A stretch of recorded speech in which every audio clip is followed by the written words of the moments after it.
And going along with that, I was surprised at how much I was able to feel. Like, all of these emotions came up, and I think I cried the most on this trip. I cried a lot.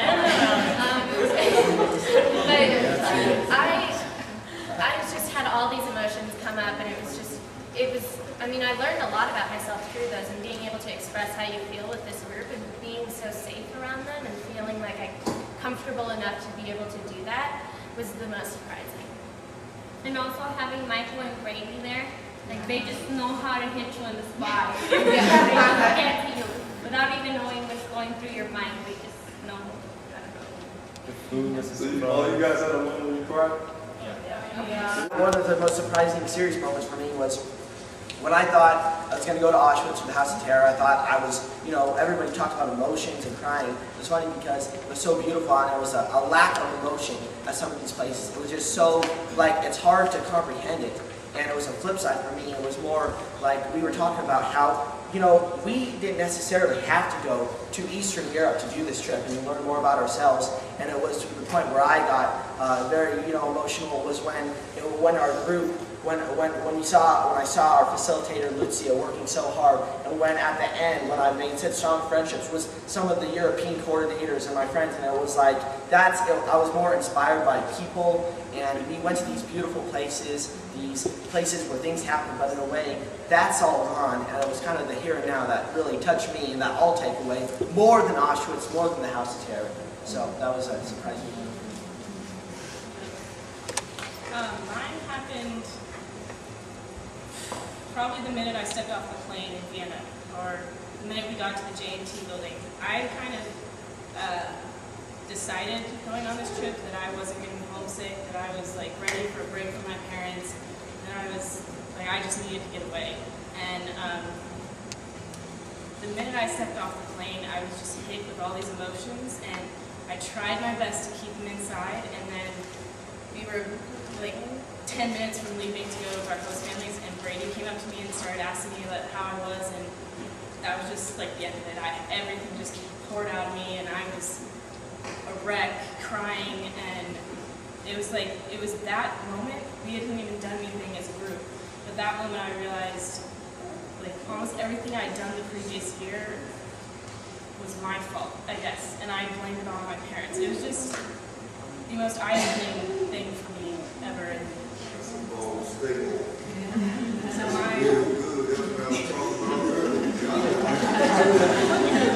So my experience on this trip started from the minute I stepped off the plane, and I was called out the day we left too, so I was learning about myself the whole trip. It was great. I don't know how to explain it to you guys, but I kind of had to be there and be me.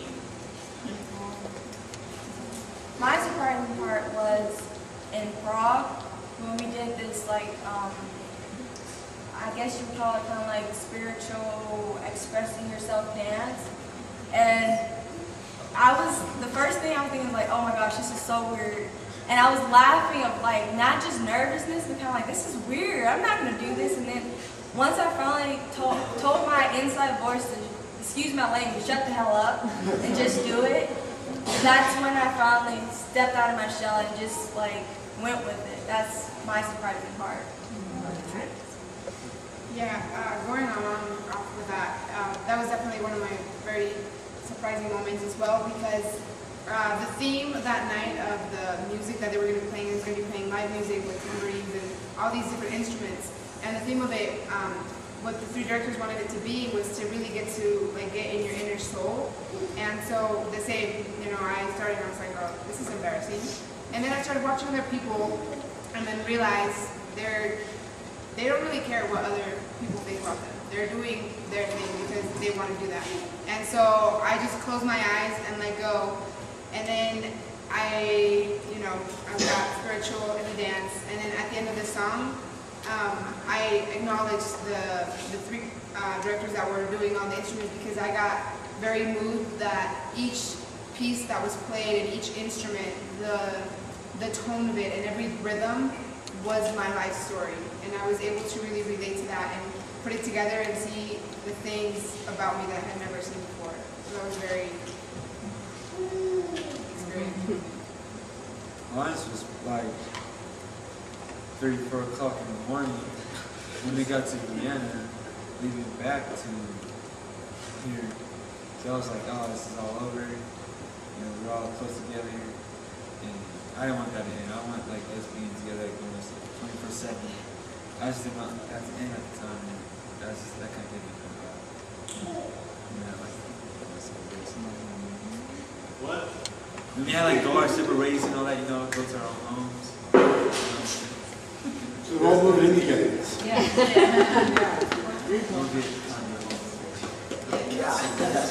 castle. Great guys. I think the most surprising part of this trip for me is how safe I felt at times with this group of people. I felt safer a lot of the time to just talk and tell whatever I had on my chest and whatever I wanted to get out there, that I really felt like I could. And it's a feeling that I don't get all the time, that I can just lay it out on the table and be like, here's what's up. And so I felt really safe, and that really took me by surprise that I was able to talk to 17 other teenagers about everything I wanted to talk about.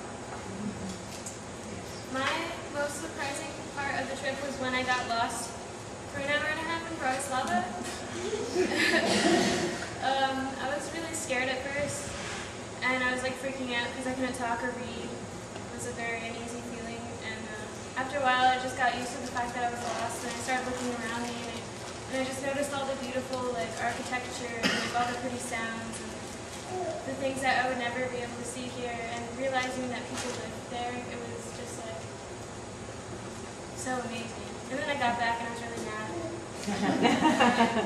I learned how to, a way that you can take ownership of your mistakes and let it be. You can get over a situation with ease and with honesty, and so much better than fighting and yelling at each other. It's nice.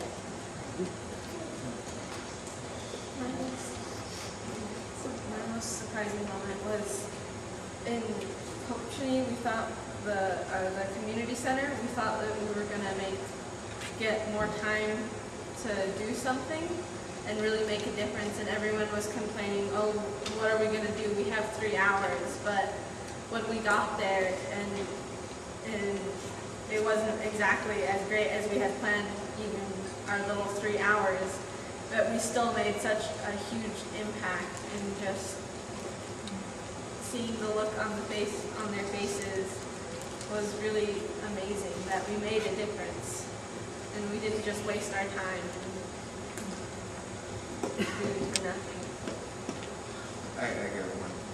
2 things. One, never in my life had I been asked if I was Bob Marley that many times. Like every time I turn the corner, are you Bob Marley? No. On a personal level, I have never bonded this fast with this many people ever in my life. Like these guys, while we were in Prague, we talked about this universal obligation and how there were these different rings to it, and these guys just like hit dead center in my ring. Like they grew so close, like so much power to each one of them. They're just like in there, and they're like my family hardcore. Minimal English, we have a lot of awkward silences, we don't really communicate. And I learned that there's much more, or you can do a lot more to communicate other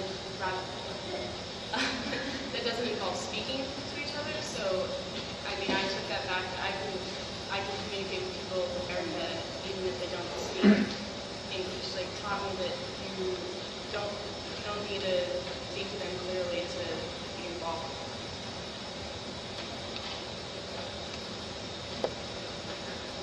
Yeah.